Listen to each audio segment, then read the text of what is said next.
வணக்கம் friends, welcome to Shalini's cuisine. நம்ம சேனலை நீங்கள் ஃபஸ்ட் டைம் பார்க்குறீங்கன்னா சப்ஸ்கிரைப் பண்ணிக்கோங்க. பக்கத்தில் இருக்க பெல் பட்டனையும் கிளிக் பண்ணிக்கோங்க. அப்போ தான் நான் போடுற எல்லா வீடியோஸுமே உங்களுக்கு அப்டேட்டாக வரும். இன்றைக்கி நம்ம பார்க்க போகிறது எல்லாருக்குமே ரொம்ப பிடிச்சமான வடைக்கறி ரெசிபி. இட்லி தோசைக்கு வடைக்கறி எப்போவுமே ரொம்ப சூப்பரான ஒரு காம்பினேஷன் தான். இதோட இன்க்ரீடியன்ட்ஸ்லாம் நான் டிஸ்கிரிப்ஷனில் கொடுத்துருக்கேன், செக் பண்ணி பார்த்துக்கோங்க. வாங்க இது எப்படி செய்யலான்னு பார்க்கலாம்.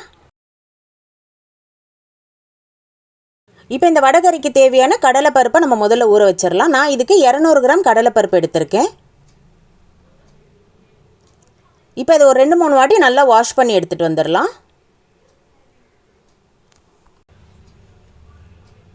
இப்போ இந்த பருப்பை ஊற வைக்கிறதுக்கு நம்ம தண்ணி சேர்த்துக்கலாம்.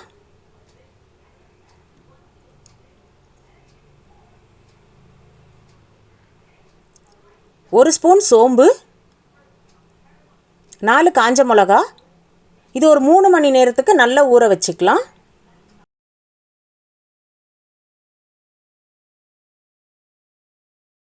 இப்போ பருப்பு 3 மணி நேரம் நல்லா ஊறிடுச்சு. இப்போ இது தண்ணி நல்லா வடிச்சிட்டு நம்ம ஒரு மிக்ஸி ஜாரில் சேர்த்துக்கலாம். இது இப்போ நம்ம தண்ணி சேர்க்காம தான் அரைக்க போகிறோம். கொஞ்சம் கொரகொரப்பாக அரைச்சி எடுத்துக்கலாம்.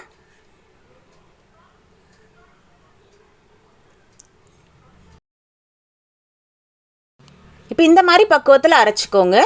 இதை ஒரு பவுலில் நம்ம மாற்றிடலாம். நீங்கள் சின்ன சின்னதாக வடை மாதிரி எண்ணெயில் கூட தட்டி போடலாம். நான் இன்றைக்கி தான் ஆவியில் தான் வேக வச்சு எடுத்துக்க போகிறேன். இப்போ ஒரு இட்லி தட்டில் நான் சின்ன சின்ன உருண்டைகளாக பிடிச்சி வச்சுக்க போகிறேன்.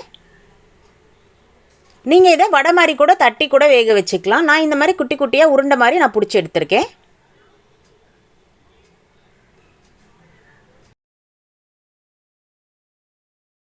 இப்போ தண்ணி நான் நல்லா சூடு பண்ணிவிட்டேன். இது ஒரு 1/4 மணி நேரத்துக்கு நல்லா வேக வச்சு எடுத்துக்கலாம். 1/4 மணி நேரம் கழித்து நம்ம ஓப்பன் பண்ணி பார்க்கலாம். கடலைப்பருப்பு நல்லா வெந்திருக்கு. இப்போ இதை நம்ம நல்லா ஆற வச்சு எடுத்துக்கலாம். இப்போ இது நல்லா ஆறின பிறகு இந்த மாதிரி நம்ம உடச்சி எடுத்துக்கலாம். இந்த மாதிரி நல்லா உதிரி உதிரியாக உடச்சி எடுத்துக்கலாம். இப்போ இந்த வடைக்கறிக்கு தேவையான தாளிப்பு பண்ணிடலாம். தாளிப்புக்கு 50 கிராம் எண்ணெய் சேர்த்துக்கலாம். 1/2 ஸ்பூன் சோம்பு, 2 அன்னாசிப்பூ, 4 கிராம்பு, 2-3 துண்டு பட்டை, 2 பிரிஞ்சி இலை, கொஞ்சமாக கருவேப்பிலை. இப்போ இது எல்லாமே நல்லா பொரியட்டும்.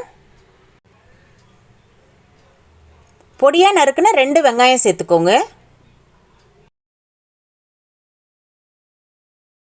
பொடியாக நறுக்குன 2 பச்சை மிளகா.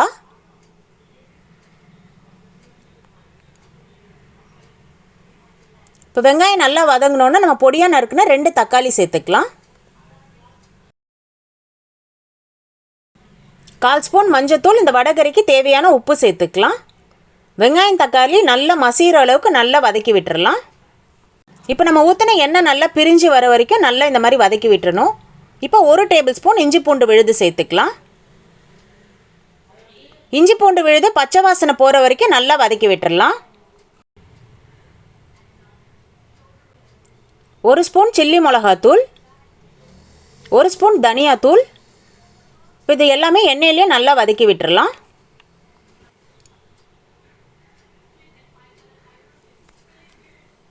இப்போ மசாலா நல்லா வதங்கிடுச்சு. இப்போ நம்ம அந்த வடைக்கறிக்கு தேவையான தண்ணி சேர்த்துக்கலாம். 2 டம்ளர் தண்ணி சேர்த்துக்கோங்க. இப்போ இந்த சமயத்தில் உப்பு காரம்லாம் கரெக்டாக இருக்கான்னு செக் பண்ணிக்கலாம். எனக்கு உப்பு கொஞ்சம் பத்தலை, நான் கொஞ்சமாக உப்பு சேர்த்துருக்கேன்.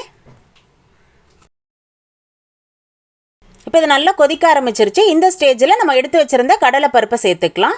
இந்த மாதிரி நல்லா உதிரியாக உதுத்து வச்சுக்கணும். இப்போ இது ஒரு வாட்டி நல்லா கலந்து விட்டுடலாம். இது ஒரு 10லேருந்து ஒரு 15 நிமிஷத்துக்கு நல்லா கொதிக்க வச்சிடலாம். இப்போ வடைக்கறி கொஞ்சம் நல்லா திக்காக ஆரம்பிச்சிருச்சு.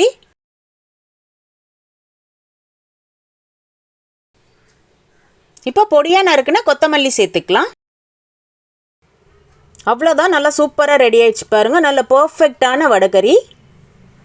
இது டேஸ்ட் ரொம்பவே நல்லாயிருக்கும். கண்டிப்பாக ட்ரை பண்ணி பாருங்கள்.